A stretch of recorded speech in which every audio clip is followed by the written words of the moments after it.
so the starting place you said was kind of evaluate what really matters to you, what really is important to you in life, and then using that as almost like a criteria or a litmus test to how you're living your life today. So if you say like exercise is important and spending time with friends and family is important, but you find you're not having time to do either of those things, it's a way to say it's misaligned. Exactly. And there's a slight discrepancy here with the idea that life, I believe, happens in seasons.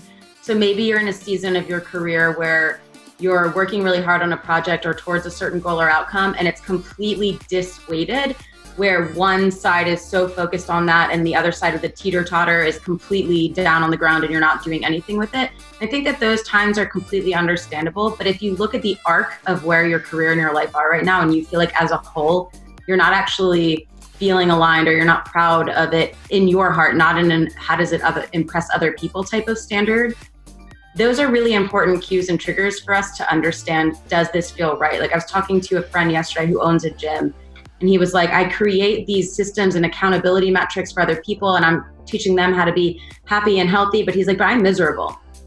And it's moments like that where we have to just be honest with ourselves and say, are the actions we're taking moving us towards our bigger goals? And are our bigger goals things we actually want? And if they're not, how do we iterate and adjust? And sometimes that means making really scary choices.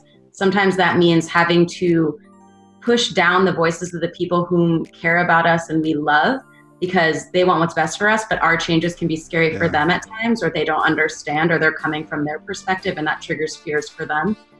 So it takes some gumption to do this and to take these steps and make any changes that we feel that we need to. And sometimes that also means, going back to the networking piece, that you sometimes have to bring in new people into your inner circle who are moving along the same path that you want to be going on, so that in those moments of doubt or fear, or hesitation or anxiety or stress that are bound to come anytime we step out of our comfort zone, that these are people who have paved that path and are paving it and can be there to support us, as opposed to the ones who are projecting their own fears and stuckness back on us. Yeah, so I'm going to talk about the networking piece in a minute, but I want to go back to kind of this idea of what matters to you and kind of avoiding the shoulds and supposed tos from other people, right? And it reminds me back in my clinical therapy days when I would go through and study family systems theory.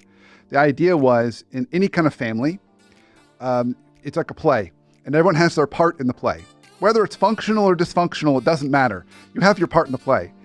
And when you decide, I don't want to play this part anymore, I want to play a new part, the rest of the actors and actresses don't like that. So suddenly you're improv and they're on script. Yeah, and they're like, wait a minute, but we need you to play the part of the ... Exactly. And so recognizing that you have the right to change your role that you want to play, and know that you might encounter resistance, and that's okay, and has more to do about them than it does about you. Something else you said, which I think is a really simple but interesting way to look at this, is you look out into the life you want to have, and then rather than saying, what does that look like, which often people do, you do that, but then you say, what's it going to cost you? What's the price tag to have that life? So I was having lunch with someone about a week ago, and she had just recently been let go from her job. And she said, my dream with my husband is always move to France and buy a house and start a bed and breakfast. Well, that has a price tag to that. So then it's okay. Well, then what life do I need to then construct to be able to make that happen? I love that as a way to do it. Yeah, it's interesting because one, I think we have been almost socialized as we get older to stop dreaming. So it's first really challenging for many of us to dream in the first place and have the dream not just be 1x, 2x, 3x, 5x of what we already are doing, but to really just stop and take cues, whether it's from your childhood and things that you gravitated towards and loved, whether it's those things that deep down you've just pushed down because you felt like I could never have that, or it's out of reach, or you've just already limited it. Or I have an exercise that I really love where you ask your network a set of questions as an interview that help reflect back on you items to identify parts of yourself that are often in your blind spots or you take for granted because it comes so naturally to you, and it really helps you find your path and see things in yourself that you don't necessarily see.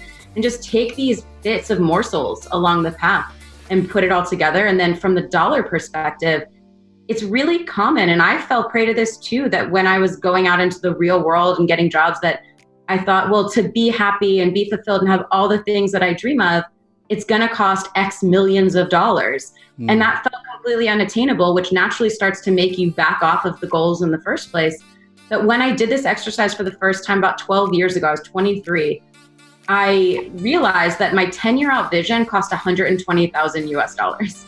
And at the time I was making 37,000 US dollars, which felt like a large chasm. However, the thing that it made me realize was that that was actually surmountable and attainable, and that I could absolutely get myself there within the next 10 years. And I got there much faster than that, because especially 2 years after that, when I started my first company, it was very easy for me to say, okay, if each customer on average is worth X, how many of those do I need to bring on per month over what time frame to get to this number of $10,000 a month, which equals $120,000 a year?